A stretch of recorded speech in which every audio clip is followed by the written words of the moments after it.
Unlocking optimal metabolic health, a data-driven approach to thriving at any age. Do you believe that? I believe that. In fact, I believe that so much in the last 5 years when I started retesting. I'm in semi-retirement now. I don't have a formal practice. I retired from that, but people asked me to start taking their labs, which I started doing about 5 years ago. And then it dawned on me that I should start compiling, putting all these labs in a spreadsheet. Since I'm doing the same panel with person after person after person, the panel has actually grown to be about twice its size it was 5 years ago. But the point here is in having the data and actually looking at the data, not just Mrs. Jones or Bobby or Jennifer coming in and they have a slight problem and you change it. You go, all right, maybe that worked, maybe it didn't work. I like looking at the data change. That gives me a confirmation that what I'm doing is correct. So this whole thing has become a data-driven approach to health, and I want to show you about it. The last 2 years, I really haven't done much but write this book, Unlocking Optimal Metabolic Health, a data-driven approach to thriving at any age. And I want to show you just a little bit of it because it's not about me, it's about you taking action on you. I promise that's the case, okay? Here we go. When it comes to your health, there's really only two things to know. Only two things to know. And one thing to do. The first thing is don't trust published research. And I'll show you why. It's not just me saying that. It's not just cynical Dr. Carl Goldkamp saying that. Oh my gosh. It's giving you a greater foundation saying, because if you just talk about studies, it's an endless argument and nobody's ever correct. It's never on a foundation of data, which kind of takes you away from that whole little environment. Don't trust published research without verifying their conclusions if you can do that. And by the way, don't trust me.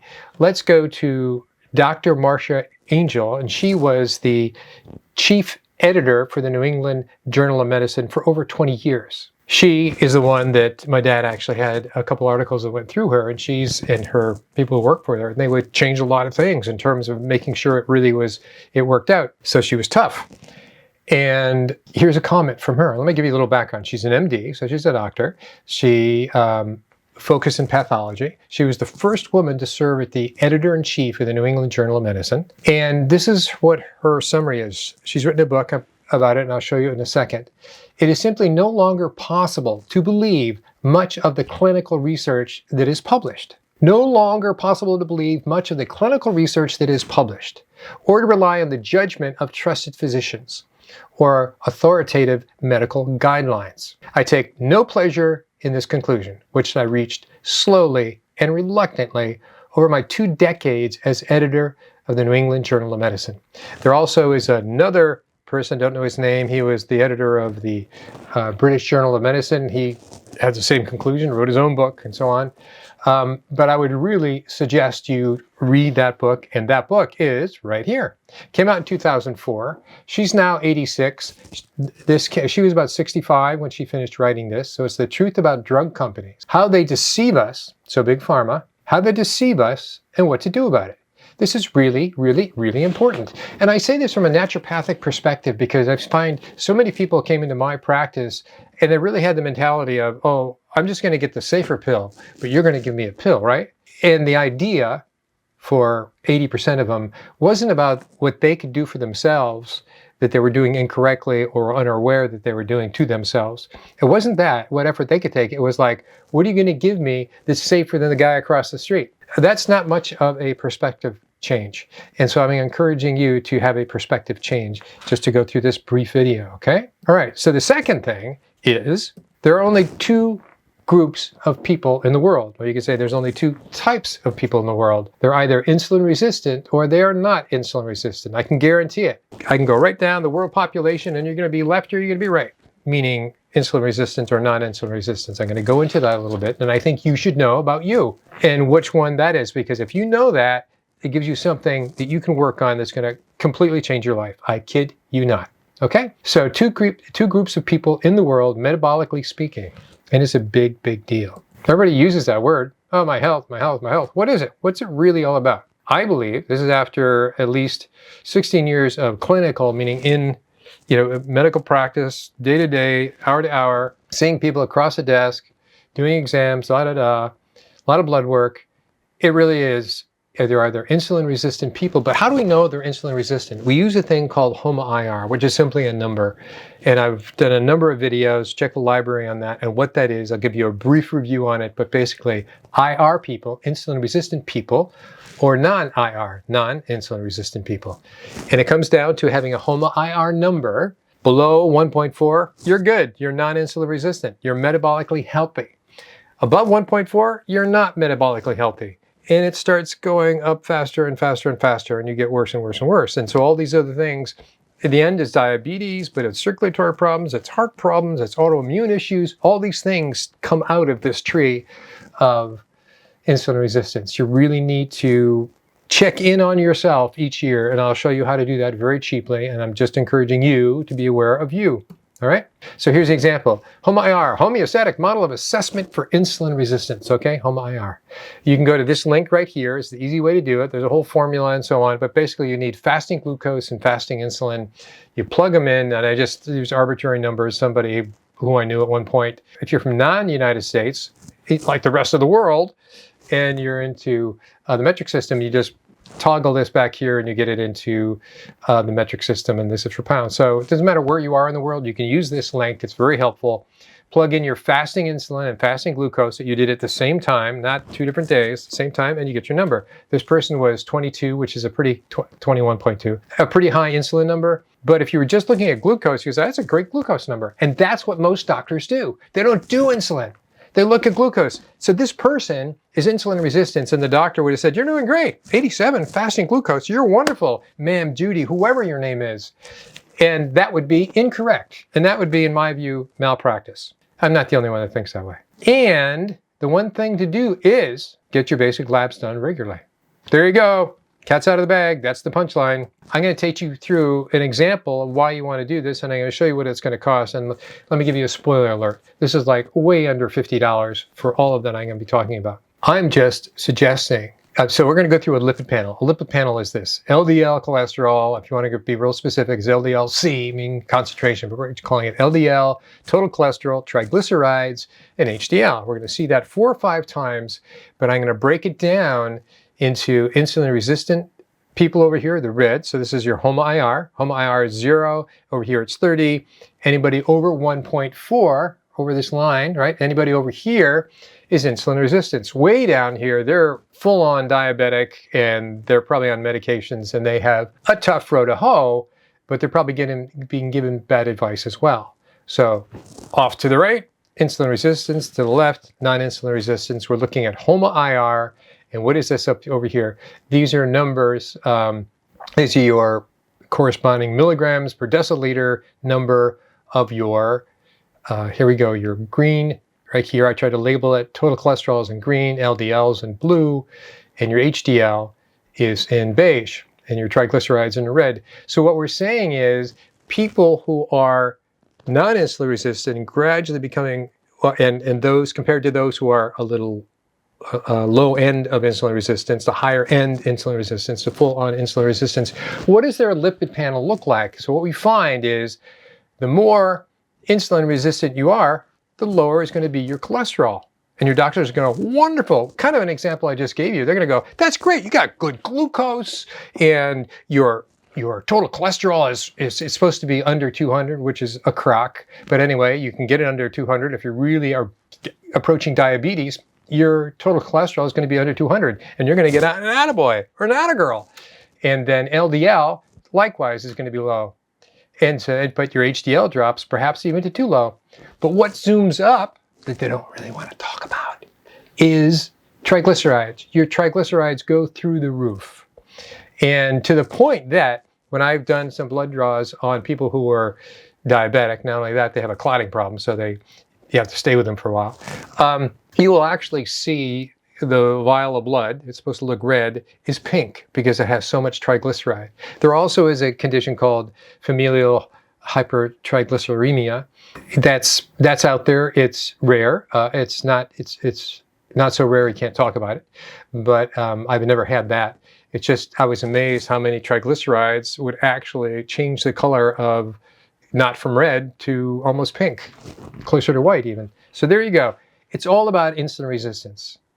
So this is a template of all the data. I'm going to show you later what the data is of nearly 100 people, of all the data put in here. And so they line up by HOMA-IR, and I get to sort of say, that's amazing. If I knew that 20 years ago, I would have changed my practice completely. I would have done something entirely different. I mean, I was still a doctor, but I would have worked with people entirely different. I would have started here and then worked up. So there's your numbers of what it should be: under 200, under 100 for LDL. HDL, they want over 40, and triglycerides, they want under 150. So where would under 150 for triglycerides be? That would be around, probably around here someplace. So to be under 150, you'd still be insulin resistant. To be under 200 for total, you'd be really insulin resistant, probably around 20 for HOMA-IR, and so on. Isn't that interesting? So let's go something else. We're going to look at that same lipid panel, and we're just going to go glucose on the bottom. So it's no longer HOMA-IR. It's the same thing off to the side, your lipid panel, LDL, total cholesterol, HDL, and glucose on the bottom. Over here, I've culled out just insulin-resistant people, compared that to non-insulin-resistant people. All right then. So what do we see?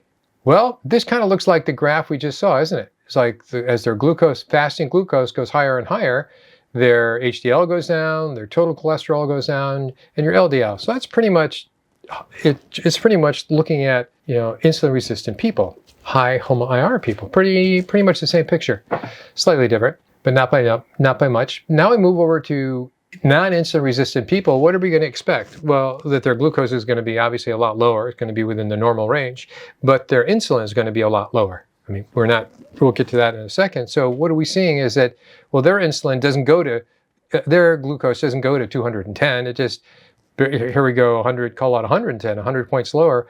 We still see, and here we have their total cholesterol, their LDL, and HDL. What do we see?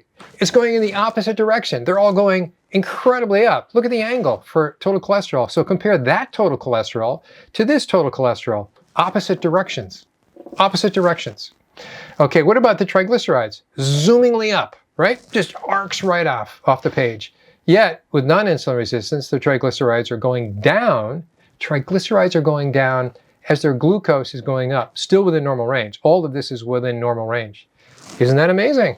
Never knew that 20 years ago. So here we go. Now we're going to look at insulin on the bottom, all right? Still the same lipid panel. So we have milligrams or deciliters over here. We have the LDL, total, HDL, triglycerides. And same thing over here, but we have insulin-resistant people, non-insulin resistant people over here. As their insulin goes up, remember that picture I showed you for the calculation of the HOMA-IR? That person was around here someplace. Obviously, they were insulin resistant 4.6 or something, but here's their insulin. It's like, all right, that's what they would be. That's where their line would be. Even though if their doctor didn't take their insulin, they couldn't calculate the HOMA-IR. They probably never cared about it in the first place. And they would say, well, you're doing pretty well. No, they're not doing very well. And they need to be counseled right here and push them back into being non-insulin resistant so they can have a good life. Here we have non-insulin resistant. Look at that. For insulin is very short. I mean, maybe the highest is 10 there. Which is actually pretty high for a non-insulin resistant person. So they have within range glucose and moderate level to very low levels of insulin. So as the insulin goes up, that it still increases total cholesterol and LDL. But guess what? The big difference is your triglycerides go up with insulin for a non-insulin resistant person, whereas they went down with glucose for a non-insulin resistant person. Isn't that interesting? Wow. Pretty cool. So over here, I cut out here's the range, the conventional range. This is through LabCorp, by the way. And in the 5 years that I've been putting all this data together, is that they have twice changed the range of their insulin. It was 15, and then it was 19, and this is 24.9. It's like, what, they don't want to call it 25? And even the lower end has drifted up. It was just under 2, and then 2, and now 2.6. So the whole thing is they don't want people to feel badly about themselves. You're still okay. If you have fasting insulin at 26, you are not okay. All right, so what I wanted to show you here, I know it looks like a blinding bunch of numbers, and it is a blinding bunch of numbers, but this has been one of the 2 pages I have of my spreadsheet. This is a sheet, in essence, one of the 2 sheets.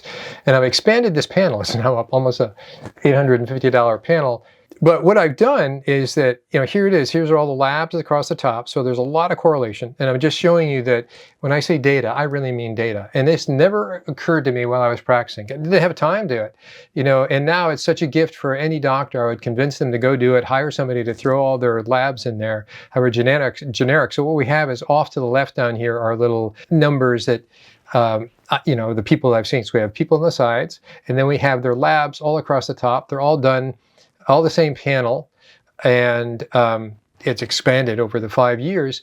But now it allows me to go, all right, choose 2 columns, or I can do more columns, and I get my scatter plots, because I thought it was important for you to see that it actually is data. I'm going in there to saying these relationships are correlations, no doubt, but they're what they call clinical correlations. They're actual numbers. They're not just sort of saying, this is somebody remembered last night they ate this. This is actual numbers versus numbers, and it's very, very, very helpful. All fasting. So this is my summary of my process in one particular slide. So basically people come in, they get their labs done. So from their blood work goes onto a spreadsheet. So you saw that spreadsheet, one sheet of the 2 sheets that I have. It's coming up to around 100 people, which is really interesting. And so from that, I just randomly chose something that's compared to age versus, this is happened to be thyroid I was working on when I did this.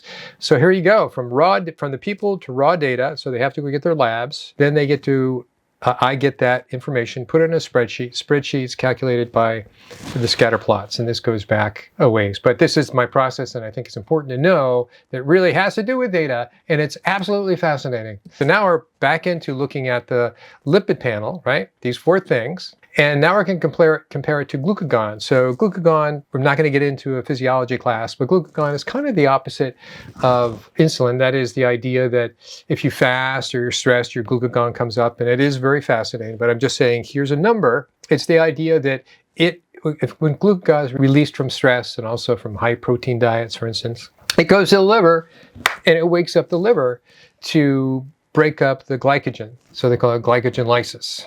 Glycogenolysis. Who cares? But basically the sugar, the glucose, comes from the liver that's been stored as glycogen and from the muscles throughout the body.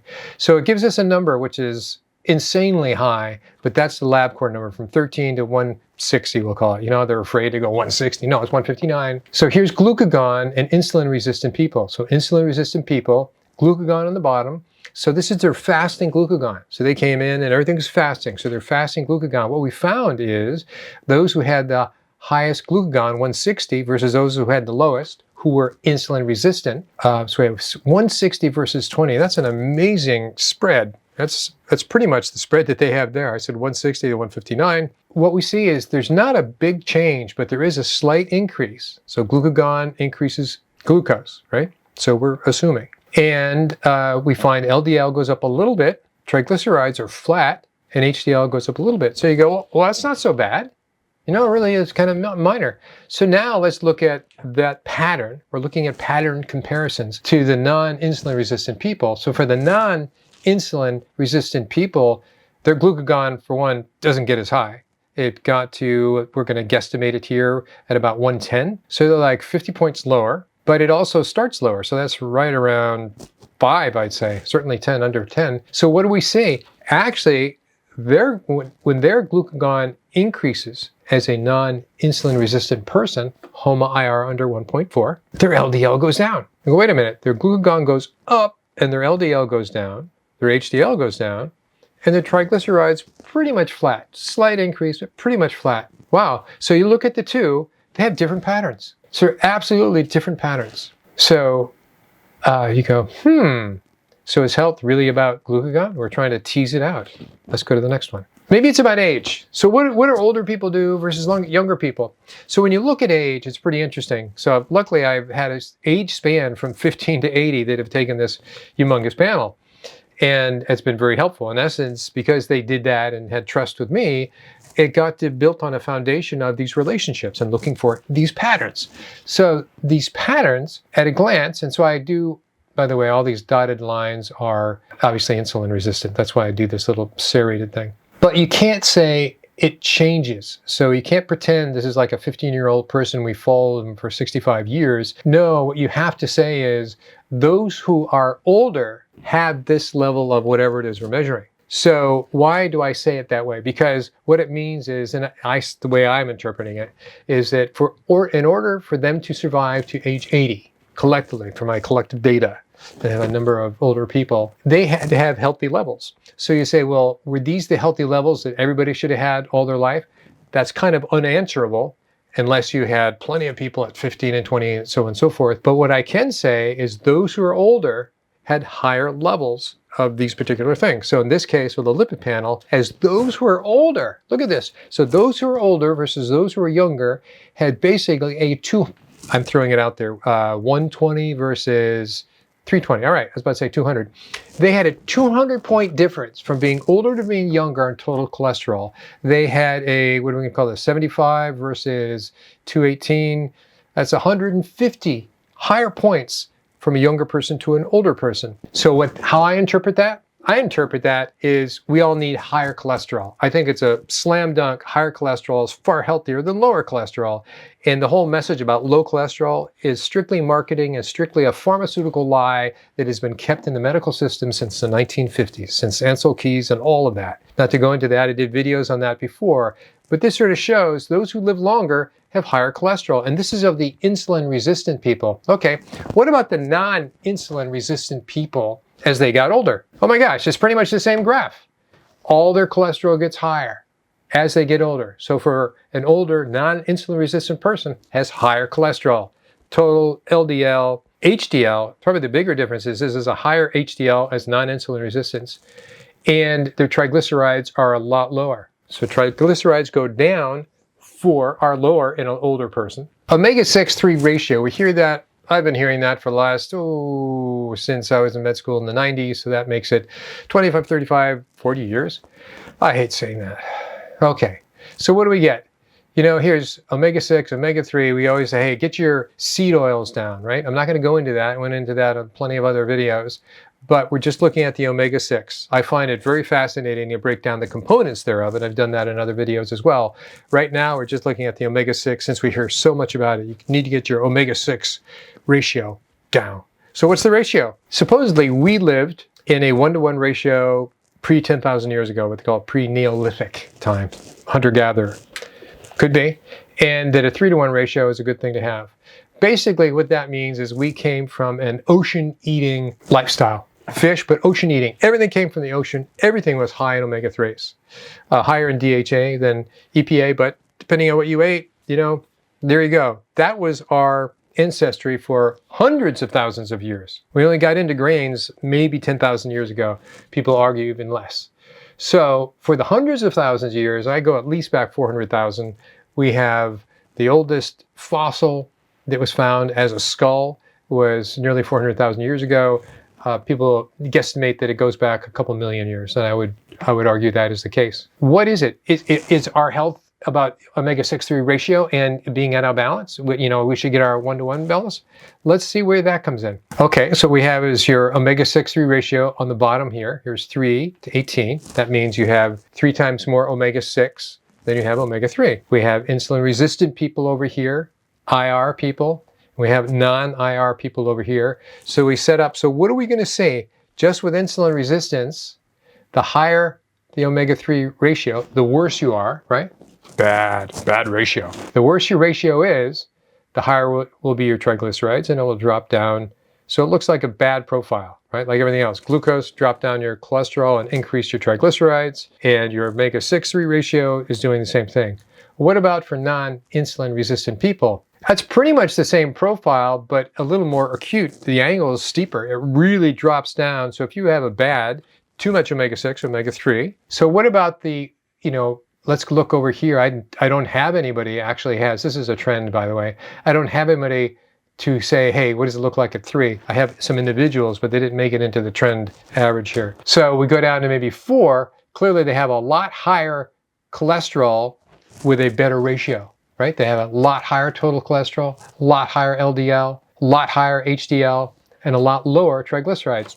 That's the way to go. So far, the idea of the 6-3 ratio is a good measurement. It's a good metric to use. And also, it's something easy to change. You either take a supplement alter your diet to eating more fish, and you can go through what fish you need to have. A lot of people don't like fish, so they're kind of stuck with supplements. Fish is definitely a better way to go. You get, for the amount of omega-3 that you eat in a fish, you get more of that absorbed into your body as opposed to taking a supplement. Not against supplements, I'm just thinking, no, food is better because you have digestive enzymes out. So pounds over ideal body weight. What the heck is that? So a lot of people, when you go to a doctor, they tell you what your BMI is, and it goes, nobody relates to a BMI. You can convert that, and again, I've covered that into many other videos. I like using ideal body weight. So when people come in, I ask them what their weights are, and I then can look up, it's a formula, look up what their ideal body weight is, and initially they would feel insulted. Well, I don't weigh that. I'm not asking them to weigh that because I'm going to show you how I use this number. It's just a reference, what they call ideal body weight. And you'll find that there are people who are non-insulin resistant are over that, and certainly people who are insulin resistant are far heavier than that. So being over that is not necessarily a bad thing, and I will show you. Okay, pounds over weight, or pounds over ideal body weight. What do we see? Insulin resistance, it's the same old profile. The heavier they are over ideal body weight, so ideal body weight would be here, and here's even lower. We don't have many people lower for insulin resistance, but as their weight increases, their cholesterol decreases, LDL, total, and HDL, and their triglycerides increase. That's not the profile we want. All right, with non-insulin resistant people, what do we see? Different profile. It's almost like flat. You could say arguably total cholesterol comes down a little bit, hardly anything at all, but 4 points. Not even 4 points with LDL from minus 10 pounds under ideal body weight up to 80 or 90 pounds over. So it's almost a non-relationship. It's a little bit of relationship. It decreases the cholesterols and HDL and increases the trigs. But clearly that profile is amplified on the insulin-resistant people. There again, two different patterns. And it's fixable. That's the thing about why would you do this? This isn't just intellectual information. It's something you can address. Okay, here's the formula for ideal body weight. If you're interested, you can go to that. You plug in your weight and you find out what that is. And what is interesting is, and coming up to that, is that how can a non-insulin resistant person be overweight? Well, basically, most people are overweight as a non-insulin resistant person by having muscle mass. That's what we're getting into. Other factors that affect weight. So if we just did one size fits all, everybody who came in, all the people that I tested and saying, what's their fasting glucose relative to their pounds over ideal body weight? They go, oh, see, it goes up. Your higher your glucose, your higher your weight. Pretty simple. And that's as far as your doctor would go, by the way. See, yeah, your weight goes up with higher glucose. End of subject. Well, let's just break it down into non-insulin resistant people and insulin resistant people and see what that graph looks like. You'll be surprised. Over here first, glucose in pounds over weight looks like it's the same reference. Of course, as your glucose goes up, fasting glucose goes up, it correlates with people who have higher and higher weight. Wait a minute. But for non-insulin resistant people, it says as their weight goes over in excess of their ideal body weight, their glucose comes down. So it's exactly the opposite. Their glucose comes down. How can that possibly be? That actually has to do with muscle mass. The more muscle mass they have, your muscle mass consumes the glucose without affecting your insulin. They call it a non-insulinogenic method for lowering your body's way of lowering glucose. Isn't that amazing? So what you can tell is that these people, those who have, that are almost 80 pounds overweight, and they have a fasting glucose of nearing 80, they clearly would have a substantial, I'm not saying they're Arnold Schwarzenegger, I'm saying they would have an adequate amount of muscle mass. They don't need to have hypertrophy. They just need to have some muscle. Muscle is such an important ingredient. Muscle, brain, liver. That's it. Okay, so what about insulin? All right, here we go. Once I put this picture back here of the crowd, this is undifferentiated. It's not left or right. It's not insulin resistant or not. And we go, yep, as your insulin goes up, your weight goes up. Of course, any dummy knows that. Okay, any dummy knows that. All right, let's take a closer look. We break it down now. Look at this. All right, for insulin resistant people, that's what I had these two images over here.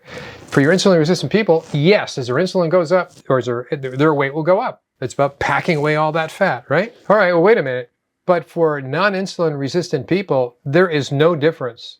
Their insulin does not go up with increasing weight. It's another example of, remember I said it's a non-insulinogenic way of lowering blood glucose, was by having muscle mass. Your muscle mass needs to feed on glucose directly. And so if it feeds on the excess glucose or its glucose, it doesn't require insulin to come out to keep it at a healthy range of glucose. Isn't that amazing? What a dramatic difference. So the pattern difference is huge. What an insight that is. Okay, here we're summarizing. So what's the cost of all these labs? Fasting glucose, fasting insulin, fasting glucagon. Boom, boom, boom. If you got it through LabCorp, these are just the ones I order, $67. Through Quest, I get this through FullScript, or you can get it through FullScript, and it's $43. So they vary, and it's not all, Quest is not always cheaper, sometimes on a per pace, so I look at both.